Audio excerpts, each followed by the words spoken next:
Нұрила, Нұрила, деп қонақ бөлмеден шақырған ақсақалының даусынан асханада кесе жәндігін жинастырып жүрген кейуана селк ете түсті. Қолындағы ыдысты қоя салып, қабырғалас бөлмеге емпеңдеп ұмтылды. Не болды, жазған-ау, сонша айқайлап. Шошып кеттім ғой деп, алжапқышына қолын жүре сүртіп есіктен көрінді. Басында ойылатқан қазақы тақия, түйе жүн, жеңсізінің өңірі екі жаққа жайылып кеткен қария жазу үстеліне облыстық газетті айқара ашып салып, барынтасымен төніп тұрды. Бәйбішесі жанына жақындап, төке, о не жазыпты сонша деп, үстел шетінде жатқан көзілдірікті мұрын үстіне іле салып, қосыла үңілді. Қай бетіне қарау керегін нақты білмесе де, жарының көңілін аударған газет бетіне. Мына суретке қарашы, деді күйеуі, басын көтермеген қалпы. Тәуелсіздіктің 25 жылдығына орай түрлі түсті етіп шығарған ба жетісуды? Иә, менің саған көрсетіп тұрғаным мына қыз бала ғой, қарашы, деп енді газеттің екінші бетін әйеліне қарай бұрды. Гимнастика ғой, қандай әдемі деп, Нұрила көзілдірігінің ілмегінен ұстап газетке қадала кетті. Нұрила, сен жақсылап қарасаңшы. Біздің жәнедан аумайды екен, деді енді бәйбішесіне бас түйістіре суретке қайта қарап. Шынында да, деп әйелі енді көзілдірігін көтере түсті. Дөңгелек жүзі, бота көзі, тәмпіш танауы деп, төкең термелеп барады. Шашы да, деді әйелі, кекілінің төгіліп тұрғанына дейін аумайды. Ай, осы біздің әлі емес пе деген ой келіп тұрбаған деп, бағанадан бергі көңілдегісін ақтарып салды. Ері не айтса да мақұлдай жөнелетін Нұриланың жүрегі шым ете түссе де, қойшы деп қалды. Өзі қалай қарсы айтқанын да байқамады. Газеттің жарының қолынан жұлып алып, терезенің алдына жақындады. Сенбегендей қайта үңілді. Талдықорғандағы жетім балалар үйінен екен. Көркем гимнастикадан облыстық байқаудың жүлдегері көрінеді деп, төкең әйеліне газеттен оқып үлгергенін мәлімдей бастады. Ләйла Табылдиева дей ме? Иә, аты Ләйла екен. Жетімдер үйінде жүріп, мынандай жетістікке жеткенін қара. Ақылды қыз болды ғой деп, Нұрила суретке сүйсіне қарап тұр әлі. Кезінде талай талантты шәкірт тәрбиелеген ұлағатты ұстаз, мына өнерлі өренге қызға мұғалімнің көзімен қарап тамсанды. Ерлі зайыптылар спортшы қызға қарап мәре-сәре болып жатқанда, сырттан кенжетайлары Жәнияның енгенін де байқамады. Апа, не болды, газеттен бастарыңызды көтере алмай қалыпсыздар ғой, дегенде барып бұрылды. Әкең жетісудан бір гимнаст қызды көріп саған ұқсатып тұр, деді бейғам ғана анасы. Саған ұқсатып тұр дегенге елең еткен қыз жандарына жүгіріп келді. Қане, деді газетке ұмтылып. Міне, қарашы, алғашында сен екен деп қалдым, деді әкесі. Кекіліне дейін саған ұқсайды, деді шешесі, қызды тіпті қызықтыра түсіп. Берші деп атасының қолынан газетті ала салып, диванға жайып жіберіп үңіле кетті.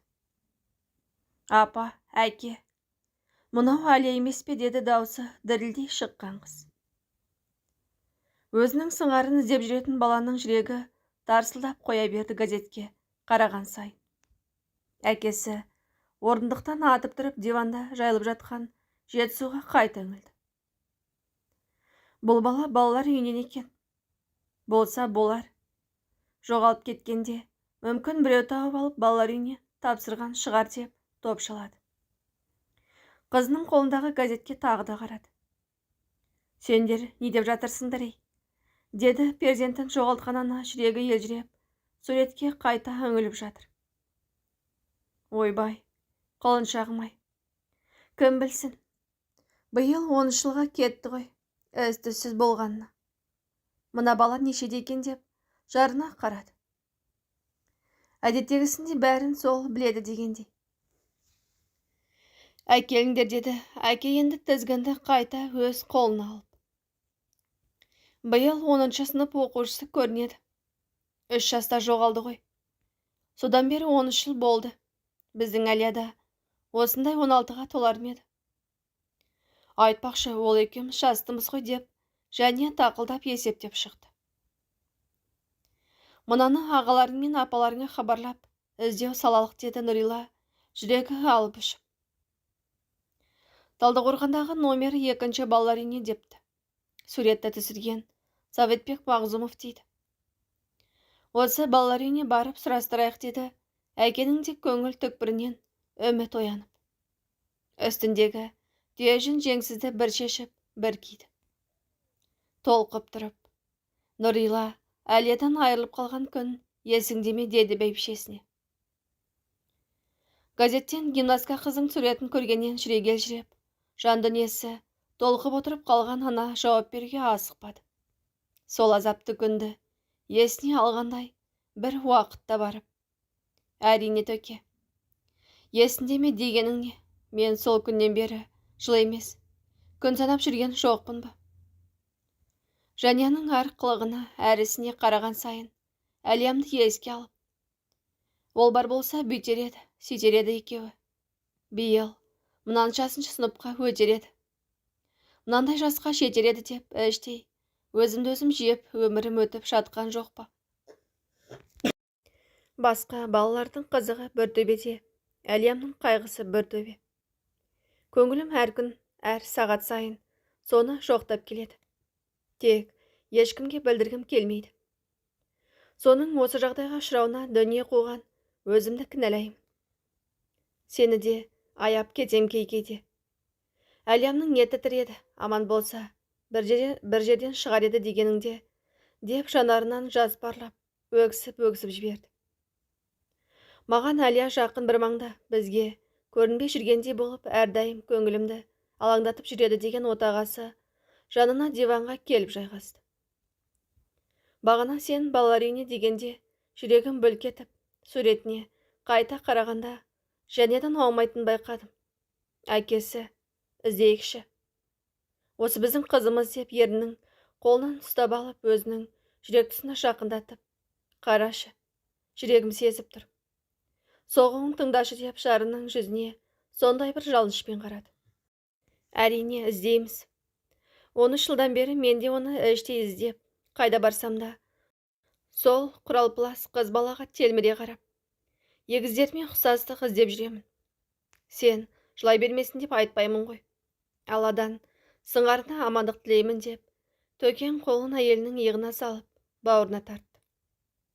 Апа, мен тәтемен ағама газеттің атын, номерін жазып, суретін WhatsAppпен жібердім деп, бөлмеге Жания қайта кірді, телефонын қолына ұстап. Ағаңның қолы ұзын ғой. Сол таппаса зейнеткерлерді кім тыңдасын деп анасы мемлекеттік қызмет істейтін ұлын мақтанышпен еске алды. Төлепбергеннің егіз қыздарының біреуі жоғалып кетіпті деп, ауыл дүр сілкінді екі кештің арасында. Етектегі шағын елді мекенге күн таудан асса болды, қараңғы түседі. Әсим апа егіз қозысын көзінен таса қылмаушы еді. Қалай айырылып қалды екен. Төкең мектептің жоғарғы сынып оқушыларын жинап алып іздеуге шығыпты. Нұрила тағы Қытайға тауар алып келуге кіріп кетсе керек, әлі келмепті. Түнге қалып, қырға шығып, адасып, шеберге таланып қалмаса шарар еді деген алып қашпа әңгіме ауыл үшін шарлап кетті. Жақын ағайындары Төлепбергеннің үйіне келе бастады. Олар аңырап отырған Асима кемпірмен әжесінің етегіне оралып, бауырына жабысып, көзі бақырайып, жылап отырған егіздің сыңары Жанияны көрді. Егіздерді ажырата алатындары, Әлияма жоғалып кеткен деп жатты. Төлепберген бастаған мектеп балалар мен ауыл ересектері таң бозарғанша аяқ жетер жердегі ой шықыр, сай тоған, қыр белес, орман тоғай атаулыны түгел сөзіп шықты. Бала ұшты күйлі жоқ. Сұрағанға төкең, таңертең шешесі жолға шыққанда екеуде әжесінің жанында қалыпты. Одан кейін Әлияның қай кезде үйден сытылып шығып кеткенін ешкім байқамаған. Еріп кетті дейтіндей, сырттан ешкім келмеген. Үлкендері ертемен сабақта. Тек түске қарай ас ішерде тіршіліктен босаған апам іздеген ғой. Ол кезде және үйде ойнап отырған екен дейді түрі қарайып. Ертесіне аудандық ішкі істер бөлімшесіне хабар берілді. Әлияның суреті аяқ жетер жерге ілініп, хабарласу үшін аудандық ішкі істер бөлімшесі мен ата-анасының телефоны қоса жазылып іздеу жарияланды. 3 күннен соң Қытайдан тауар арқалап жеткен анасы Нұрила Әлиясының ізінде таппай көз жасын көлдетіп қала берді. Сол жоқтан балдырған ізім қайым жоқ болды. Көрдік деген, бір жерден бала тауып алыпты деген пенде болмады. Бақыттарына орай жаманаттан да хабаршы болмады. Әке мен шешенің баласына іздеу салып, хабар жолдамаған жер қалмады. Егіз қозда екі қыздың 2 жасқа толған күндерінде түскен суретін үлкейтіп төргі бөлмеге іліп қойды. Тірі жүрсе, бір табармыз деген үмітпен жылдар өтіп жатты. Ойбай, несін айтасың? Балаларды ұрлап алып кетіп, дене мүшелерін сатады екен. Шетелге бала сатып ақша табатындарға ауылдағыларда делдал болады екен. Солай, ұрлап кетпесе бір хабары шығар еді де. Үйтқыш жесе 2 алақаны мен табанын қалдырады екен. Балалар сайсаланы тінтіп шықты. Сүйек табылмады ғой дегендей сөздер алғашында гулеп барып басылды. Ауылдағылар әрқайсы өз балаларынан айырылып қалардай болып қорқып, сақтықпен жүрді. Уақыт емші деген рас екен. Жылдар жылжи келе ел ішінде егіз қыздың жоғалған сыңары жайлы еске алушылар азайды. Желкілдеп өсіп келе жатқан және ғана сыңарын ұмыттырмайтын. Ата-анасы да, жақын ағайын туыста, жүрек түкпірлерінде бір жерде жүрау деген үмітпен, жәненің әр қылығын көрген сайын Әлияны еске алатын. Үмітсіз шайтан деген рас қой. Нұрила бауреті баласының не өлі екенін, не тірі екенін біле алмай жүрегі езіліп сүлесоқ жүрді. Сауда-саттық жайына қалды. Күйігін жасырғанын көңілі жұбанбайды деген бар қазақта. Сол айтқандай, төлеп бергенмен Нұрила күйіктерін ішіне тығып, ал аналары Әзима сол күйіктен өмірден өтті. Әлияның 3 жасқа аяқ басқан кезі. Анасы Нұрила егіздерін енесіне қалдырып, саудамен айналысып кеткен. Ол Қазақстан тәуелсіздігін алған алғашқы жылдар еді. Мектепте ұстаздық етіп жүрген Нұрила бірде үйге: "Мен ертеңнен бастап Раушанмен бірге сауда жасауға шығамын апа", деді енесіне. "Неге? Сені біреу мектептен қуып жатыр ма? Саудасы несі? Сартқа ұқсап."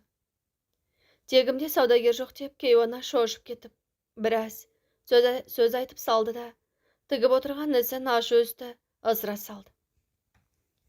Төлеп берген екеумізде осы мектепті сағалап келгенімізге 20 жыл болды ғой.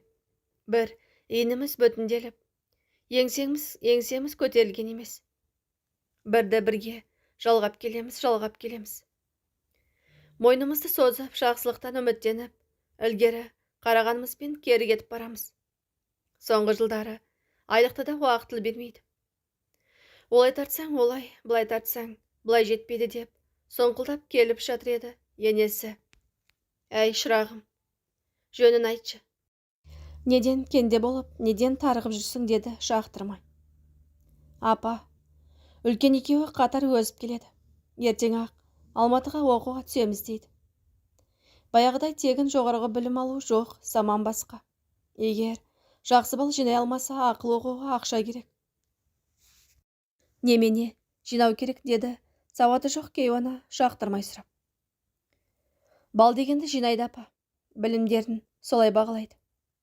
Баяғыдай 5 алды, 4 алды деген жоқ енді. Менің балаларым қалай бағаласа да үздік болады. Оқығыш, сен ақыр заманды тақай бермей мектебіңе бар." "Апа, мен директорге айтып қойдым. Ертеңнен бастап жұмысқа келмеймін деп." Тоқаңда келісті. "Келер 7-де Раушанға еремде Қытай асып тауар тасимын. деп тұрып не шайтан түрткенін өмірі тік қарап сөйлемейтін келіні. Бәрін өзің кесіп пішіп қойыпсың ғой, байға да енеге де билік бермей.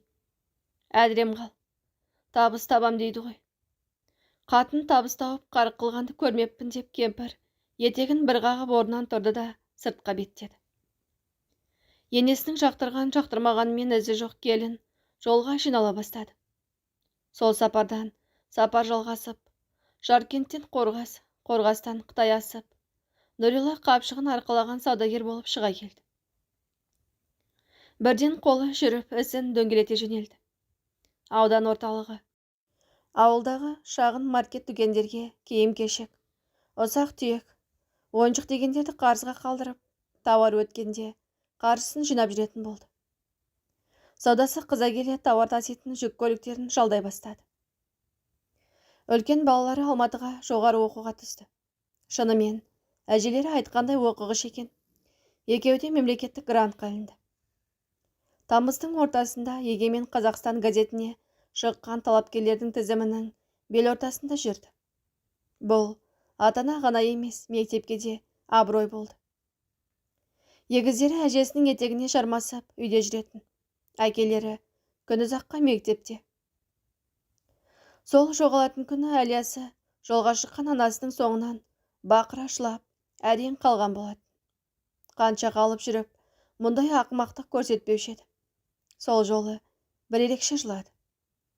Әрең алып қалдым дейді әжесі. Анасының дарбазадан шыққан бақытын көріп алған кішкентай қыз ойыншығын ұстаған күйі артынан ере жөнеледі.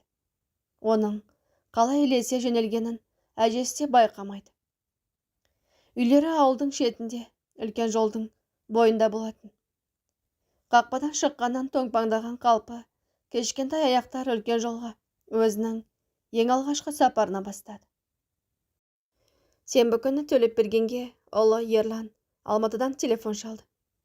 Көке, Талдықорғандағы екінші балалар үйі туралы білдім. Мекен жайы, байланыс телефондарын таптым. Сенбі-жексенбіде әкімшілігі жұмыс істемейді екен. Құдай бұйырса дүйсенбіге жұмыстан сұрандым, сонда тартып кетем. Алдымен телефон арқылы нақтылап алмадың ба? Телефонмен не біле аламын? Олар әр баланың өмірбаянын құпия ұстайды ғой. Сондықтан барып басшыларымен бетпе-бет сөйлескенім дұрыс болар, деді Ерлан. Егер нақ Әлия болса, дереу хабар бер. Шешең екеуміз тез жетейік деп тапсырды әкесі. Меніңше біздің Әлия 3 жаста атын анық айта алмай, Әлия деген шығар. Содан Ләйла деп жазған ғой. Тауып алған баланың тегін Табылдиева деп түсірген құжатқа. Мына жобаң ақылға қонады ұлым. Тек әзірге анаңа айтпайық тұрайық. Кім біледі? Бір кедергі болса, жүрегі шыдамай ауырып қалар. Онсыз да осы күнге дейін сол қыздың жоғалғанына өзін кінәлап келеді ғой, деді әкесі. Жарайды көке. Хабар менен болады деп аяқтады баласы әңгімесін. Тоқберген сенбі-жексенбіні өткізе алсашы.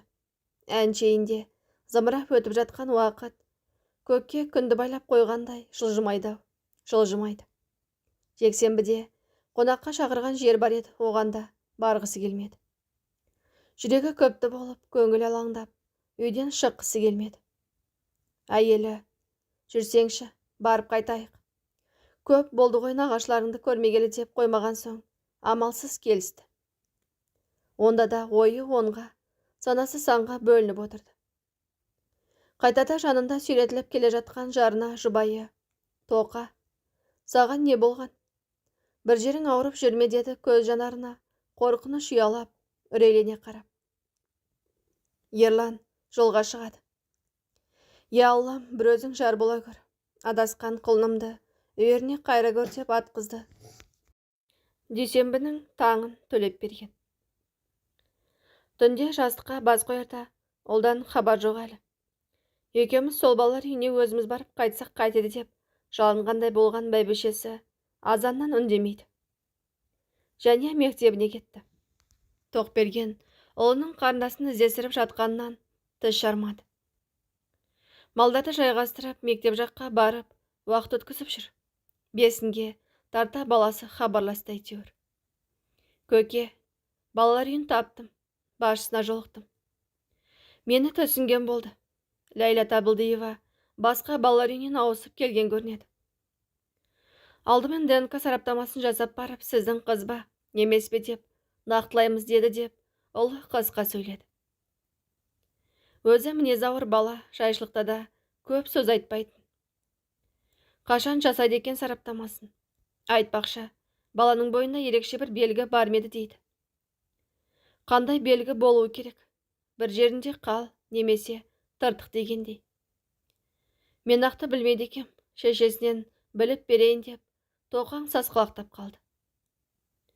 Сондай сауал болады деп көтпесе керек. Содан амал жоқ баласы екеуінің жоспарын жарына жайып салды. Бәсе, тымырайып жүресіңнен біліп едім-ау, бірдеңе ойластырып жүргеніңді. Ерлашта хабарласпай қойды. Құдай-ау, бұлар хабары шыққан баланы іздемей ма деп едім деп әйелдік сөз шеңдікке салына бастап еді. Әй, зарлама Ерланға айтсаңшы. Ерекше белгісі бар меді деп ері зікіп жіберді. Бар ғой, еңбектеп жүргенде аяғын күйдіріп алғанбыз. Жетсіпсің. Содан белгі қалып беді. Иә, балтырында тыртығы бар. Егер жазылып кетпесе. Тыртықтың тегістелгенін естімеппін. Орны бар шығар. Қайсы аяғында еді? Оң аяғында. Тоқаң телефонды ала салып, естіген мәліметтерін ұлына жеткізіп жатты.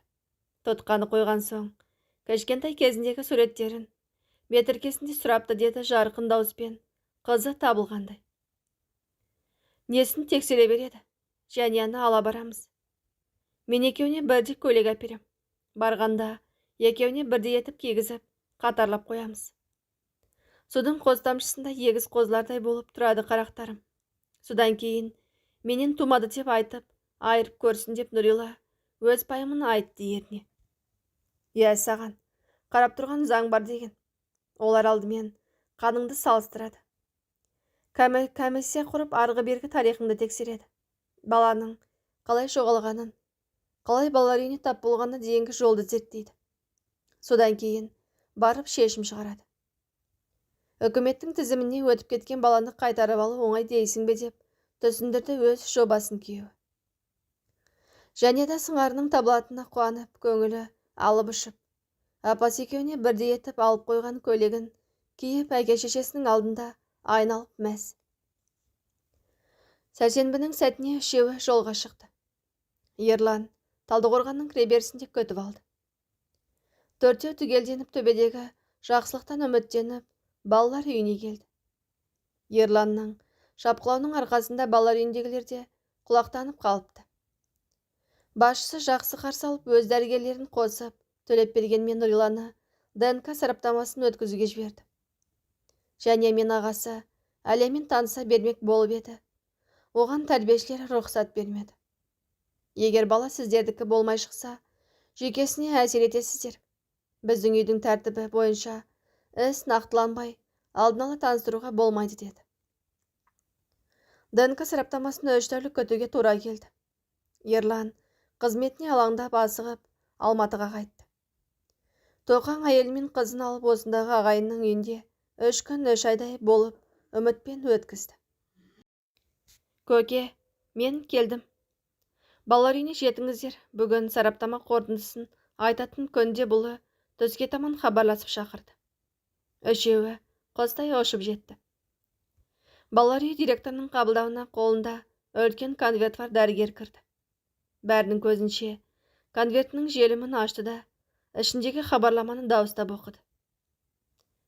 Беркімбаев Тоқберген Сәлімұлы мен Беркімбаева Нұрила өскен қызының ата-аналық сараптамасы Табылдиева Ләйланың сараптамасымен 98%-ға сәйкес келді.